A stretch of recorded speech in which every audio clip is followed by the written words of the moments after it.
Hello বন্ধুরা, চশমা ঠিক করতে করতে আপনাদেরকে বলি আজকে একটা ইউনিক ভিডিও উপহার দেব। আপনারা যা প্রত্যাশাও করেননি। আমি কি করছি, আমি এই ভিডিওটা যখন বানাই তখন এক ক্যামেরা এক মোবাইল দিয়ে ভিডিও করছি, আর এক মোবাইল দিয়ে ফেসবুক চালাচ্ছি। তো আজকে আমি এত ফ্রি কেন, কারণ আমার দোকানে আজকে কোনো সেল নাই। এই যে দেখেন, সেই বিশেষ ঘটনার কারণে আমার দোকানে আজকে কোনো সেল নাই। মিরপুরবাসী আজকে বুঝে গেছে কনসার্টের কি ঠেলা। হ্যাঁ, রাস্তাঘাটে গাড়ি নড়াচড়া করে না।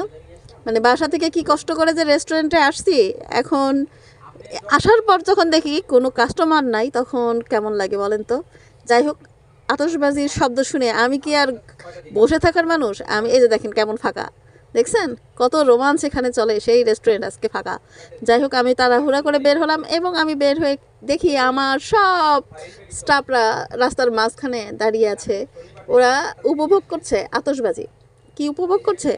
সেই বিখ্যাত যে শিল্পী, যিনি এই আজকে যে কনসার্টটা হবে, আমি ওনার নাম মনে করতে পারতেছি না, রাহাত ফাতে আলী। হ্যাঁ, ওনার গান আমার খুব ভাল লাগে। গজল গজল গান না। এই যে দেখেন, উনি যখন স্টেডিয়ামের পাশে ঢুকে গেছে, তখন হচ্ছে আতশবাজি দিয়ে ওনাকে অভ্যর্থনা জানানো হয়েছে। এই যে আতশবাজিগুলো, যারা দূরে থাকবেন, যারা এই কনসার্টে আসেননি, তারা এগুলো দেখেন। আর এই যে পাবলিকের অসহায়ত্ব অবস্থা দেখেন।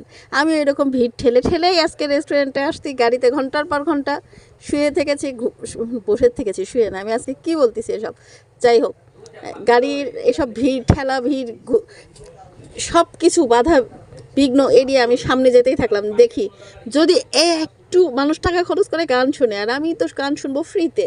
কিন্তু না, এই যে দেখছেন এই রোডটা, আমি স্টেডিয়ামের কাছাকাছি চলে আসতে, একদম আমার রেস্টুরেন্টের পাশে।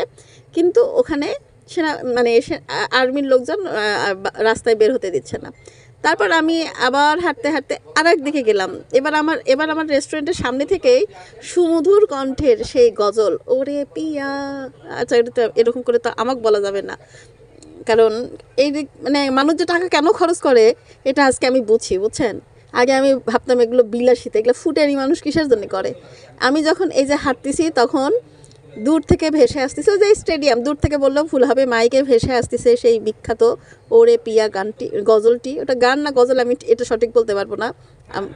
আর এখানে অসংখ্য ছেলে মেয়ে চুপচাপ বসে থেকে গান উপভোগ করছে। এই পরিবেশটা ভাষায় প্রকাশ করার মতো না। আমি খালি চিন্তা করি, এতদিন আমি কিসের জন্য বোকার স্বর্গে ছিলাম। আমি ভাবতাম যে এর পিছনে টাকা পয়সা মানুষ কেন খরচ করে, এত টাকা কেন, এত গ্যাঞ্জামের মধ্যে মানুষ যায়। আজকে আমি চিন্তা করলাম, বুঝছেন, এখানে বসে থেকে আমারও ওনার গান শুনতে ইচ্ছা করছে। তো আমি অবশ্য রেস্টুরেন্ট